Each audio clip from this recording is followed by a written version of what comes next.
அனைவருக்கும் வணக்கம். இன்றைக்கு ஒரு புது தலைப்போட உங்களை சந்திப்பில் மகிழ்கிறேன். நான் ஐரோப்பா சென்றிருந்த போது ஒவ்வொரு ஷாப்பிங் மாலுமே அதோட பற்றி ஒரு ஐரோப்பான்னு ஒரு நூல் எழுதியிருக்கேன். ஒவ்வொரு ஷாப்பிங் மால்லையும் வாசிப்பை வளர்க்கும் விதம் புத்தகங்கள் வைக்கப்பட்டிருந்தன. அதை பற்றி நான் இங்கே சொல்ல விளைகிறேன். எல்லா இடங்களிலும் நம்முடைய ஊர்களிலெல்லாம் எல்லாம் கிடைக்கும், ஆனால் புத்தகங்கள் கிடைக்காது எல்லா ஷாப்பிங் மால்லையும். ஆனால் வெளிநாட்டில் எல்லா ஷாப்பிங் மால்லையும் புத்தகங்கள் படிக்க கிடைக்கும். வாசிப்பை வளர்க்கும் ஷாப்பிங் மால்கள். Information library. ஜெர்மனியிலும் சரி, யூரோப் முழுவதும் சரி, ரயில் நிலையங்களில் ப்ரெஸ் அண்ட் புக்ஸ் என்னும் புத்தக கடைகளும், ரெவே, குடி, அல்டி, லிடில், ரியல், நெட்டோ, போகோ போன்ற ஷாப்பிங் மால்களிலும் பயணப்பாதையில் மோட்டல்களிலுமே புத்தக கடைகளை பார்க்கலாம். பாதிக்கு பாதி ஆஃபரிலும் கூட புத்தகங்கள் கிடைக்கின்றன. 3% அந்தந்த தேசத்தின் மொழிகளில் தான் கிடைக்கின்றன. ஆங்கில புத்தகங்கள் ரொம்ப கம்மி. ஆங்கிலம் மாதிரியே இருக்கும், ஆனால் அது ஜெர்மன், பிரெஞ்சு, இத்தாலி மொழி. கட்டுரைகள், த்ரில்லர்கள், ரொமான்டிக் நாவல்களோடு இங்கே சமையல் புத்தகங்களும் குழந்தைகளுக்கான நூல்களும் கூட கொட்டி கிடக்கின்றன. ரயிலில் செல்லும் பொழுது அங்கே நின்று கொண்டோ உட்கார்ந்து கொண்டோ வாசிப்பவர்களை இந்நாடுகளில் அதிகமும் பார்க்கலாம். இவர்கள் என்னை கவர்ந்ததால் அங்கே எடுத்த புத்தக சாலை புகைப்படங்களை நான் என் வலைப்புவில் பகிர்ந்திருக்கிறேன். வாசிப்பவர்களை எடுக்க என் கூட வரும் என் மகன் தடா போட்டு விடுவார். இவை அனைத்தும் சுவிஸ், இத்தாலி, வெனிஸ், ரோம் போன்ற நகரங்களை கடந்து செல்லும் பொழுது இருக்கும் மோட்டல்களில் நான் கண்ட காட்சிகள் இவை. அவ்வளோ புத்தகங்கள் இருந்தன. இது டிட்லிஸ்லிருந்து வெனிஸ் செல்லும் வழியில் எடுத்தது. அங்கேயும் அப்படி படிக்கிறாங்க.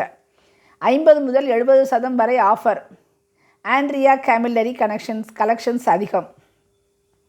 Wilbur Smith, Rita Levi, Montalcini, Marcello Simoni, Lucinda Riley, Alex Zanardi, Antonio Giuratti, Chiara Amirante, Alessia Gazzola ஆகியோரின் நூல்கள் உள்ளன.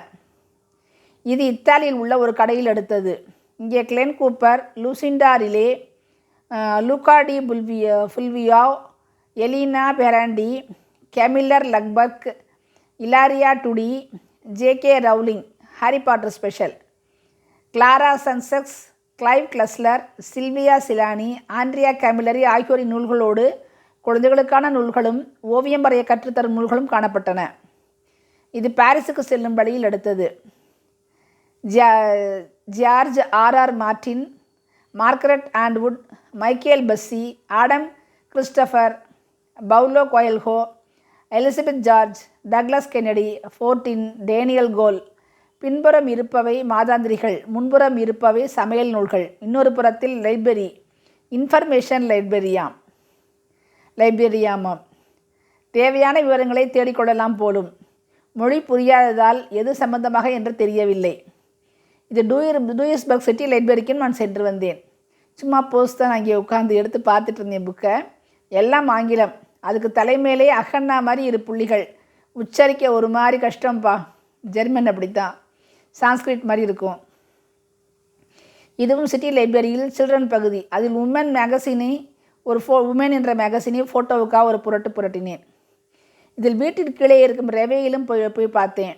இதில் கிளாமர், ஹேர் ஸ்டைல், வீடு, கார், மேக்கப், உணவு, குழந்தைகளுக்கானது, சுகாதாரம் என்று ஏகப்பட்டது இருக்குது. டிஜிட்டல் வீடியோ அண்ட் ஆடியோவும் கிடைப்பது புது ரகம்.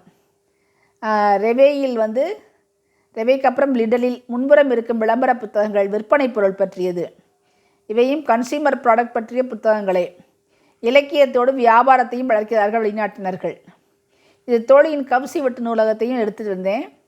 சந்திரகௌரி சிவபாலன் என்னும் நம்ம பிளாகர் தோழி ஜெர்மனி ஷோலிங்கனில் வசிக்கிறாங்க. அவங்க வீட்டுக்கு போனபோது சுட்டது. நண்பர் ராஜசிவா வீட்டிலும் நூலகம் உண்டு. அதை முன்னொரு வீடுகளில் பகிர்ந்திருக்கிறேன். அடுத்து நான் தோழி பானு வீட்டிலும் இப்போது சென்ற போது ஒரு பார்த்தேன். லிவர்குசனில் இருக்காங்க. அவங்க வீட்டிலேயும் ஒரு பெரிய நூலகம் இருக்குது. மொத்தத்தில் ஜெர்மனி என்ற ஈரோ ட்ரிப் ரொம்ப வாசிக்க தகுந்ததாய் இருந்தது. நன்றி என் சின்ன மகனுக்கு. நன்றி.